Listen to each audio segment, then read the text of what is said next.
Directions for your folk art trees with splatter paint. Remember your name and teacher code on the back. You're going to draw 4 trees, so kind of plan accordingly. Make sure your paper's the correct direction and you're leaving about 3 fingers from each edge so that you have enough room to draw your tree leaves. You're going to make kind of a wobbly line that goes probably 2 fingers or so from the top of your paper, so it's a very tall line and it's a little bit wider at the bottom than the top, so it's almost like a really tall, skinny, wobbly triangle. Then you're going to add your leaves, and these are kind of whimsical, like folk art, so they don't have to look like realistic trees. Take a look at the printouts on your table to get some ideas for how you could draw your leaves. So same thing here. This one I'm going to start a little bit lower and draw a little bit higher, so I have some variety of trees. And at the branches, I'm making kind of Y shapes instead of a wobbly line. You're also going to notice the trees are kind of smaller at the top when you're adding the leaves, and then they get a little wider as you gradually draw towards the bottom. So here you can see they're kind of small at the top with the leaves, and then they get wider as they go downward. Also notice I really filled up my paper with my trees, so they almost come to the top and bottom of my paper. When you've completed your trees with pencil, very carefully go over your tree drawings. And right here what I'm doing is I'm kind of redrawing my trunk and then carefully kind of coloring in the little bit wider space at the bottom. Try to make your trunk as smooth as possible by really taking your time when you're coloring in the small bottom space on your tree. And then when you go over the leaves, once again, take your time, try your best to stay on your pencil lines.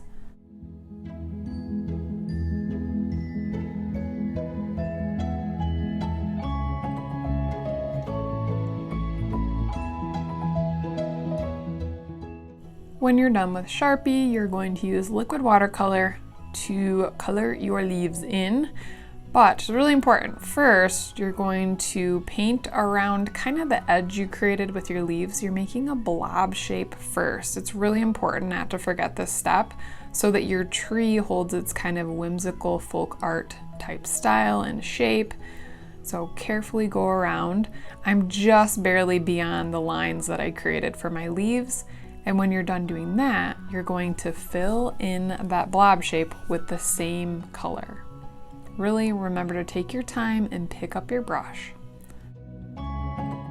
Then when you're ready to switch colors, rinse your brush really, really well in the bucket and give it a blot on your sponge so it's nice and clean and ready to go in another color. You'll repeat this with your other trees. And some of them might overlap a little bit, and that's okay because it does create a little bit of interesting color mixing. But here I'm kind of leaving space and letting my magenta soak in and dry a little bit. Same thing, you're going to add the blobby shape first around your leaves, and then you will carefully paint it in.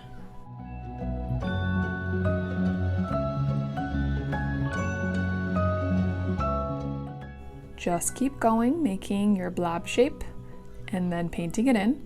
And if you overlap a little bit, that's okay, because as you can see, there's a little bit of interesting color mixing that's happening when the leaves bump into each other.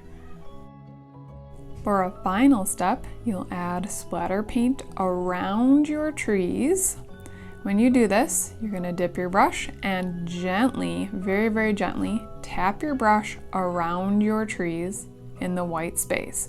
Do your best to get in those little white spots that you have left, and also pick 2 colors that are different from the colors that you painted your trees. So here, if you can't tell, I'm using purple, and then I rinse my brush really, really well, and I use green. So purple and green were not colors that I painted my trees, so I decided to use those because this creates a little bit of contrast and more variety of color. Once again, be really, really careful when we're doing splatter painting. If we can't follow directions, we'll be asked to clean up early. But when you're done, it should kind of look like this, a little bit of splatter, and then place it carefully on the drying rack so you don't have too much dripping.